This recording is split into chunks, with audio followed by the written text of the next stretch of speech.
In this episode of Winter Photography Tips, I will share details of my winter photography process from shooting to editing. Have you ever come home with images of grey or blue snow? Or filmed videos that turned out to be constantly switching between white, grey and blue shades?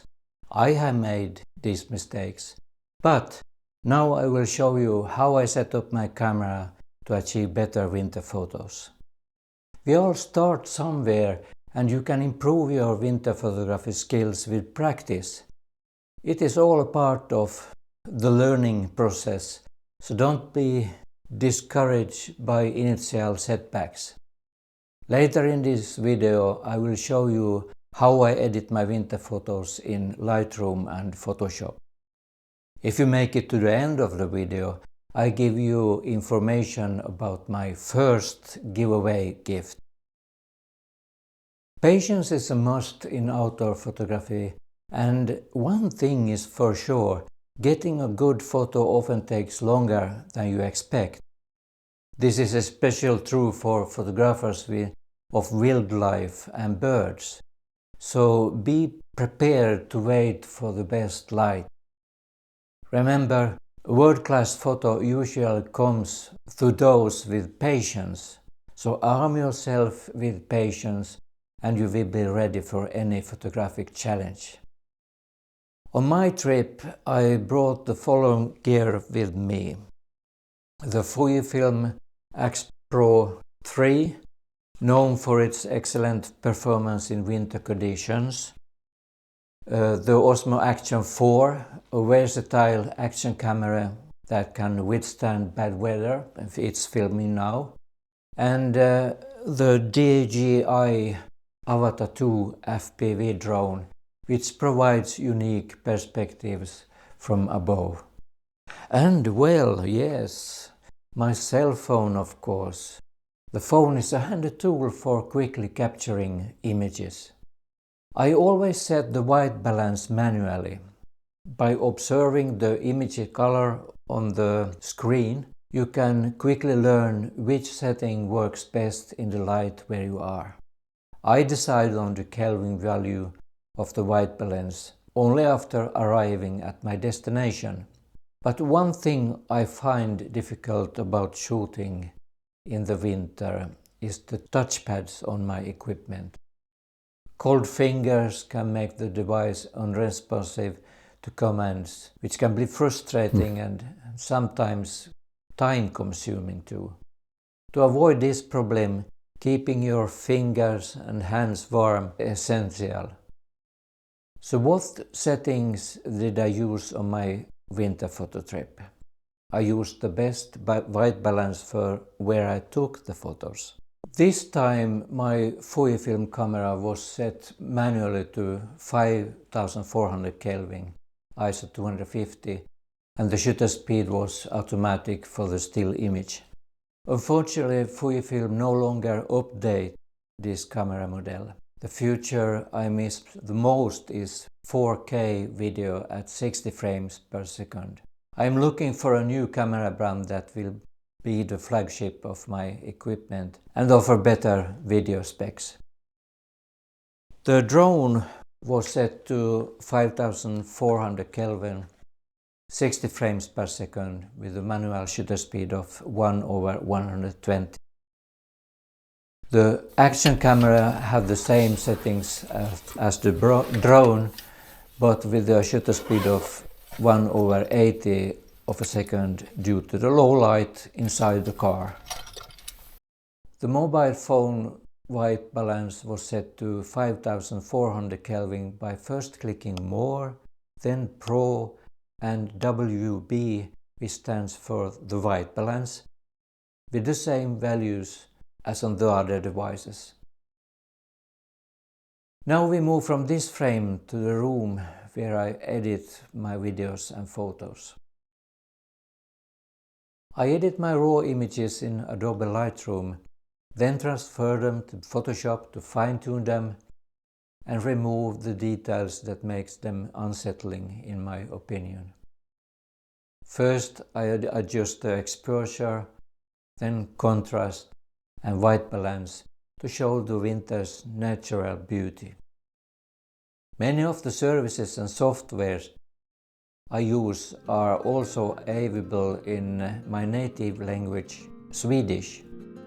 However, I find it more practical to download them in English, because if I have problem with my adjustments or with my editing technique, the easiest way to find a solution is through YouTube and in English.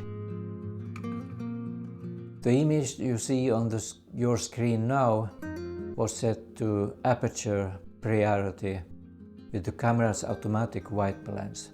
And as you see, the camera's white balance selection went into blue tones. First I clicked the Lightroom auto setting button to see how the software determines the best light for the image.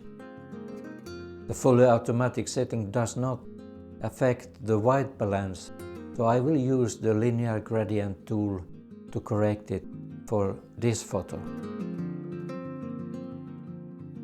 I correct the color of the water in the same way, but I left it this time slightly bluish.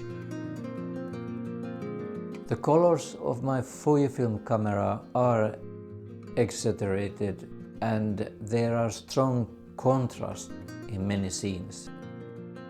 In this image the red color is much deeper than in reality, so I set the light of the red color to make it brighter and reduce the saturation a little. I don't need to do more than this with this photograph, and I export the file in Rec 709 color space for this video. Of course, all photographers have different editing styles, and I often receive comments that my images need more work.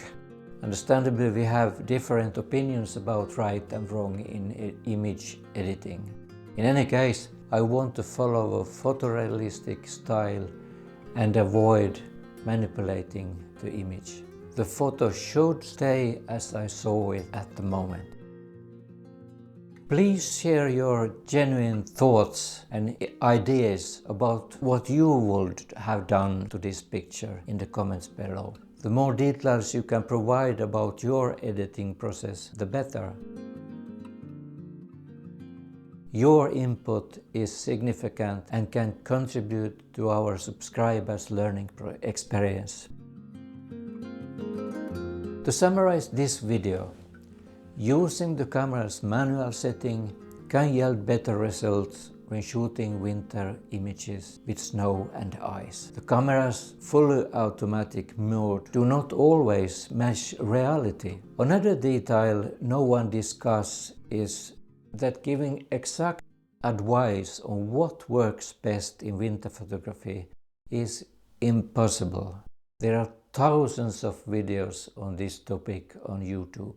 The primary purpose of my video is to encourage you to go out and shoot and experiment with your camera settings.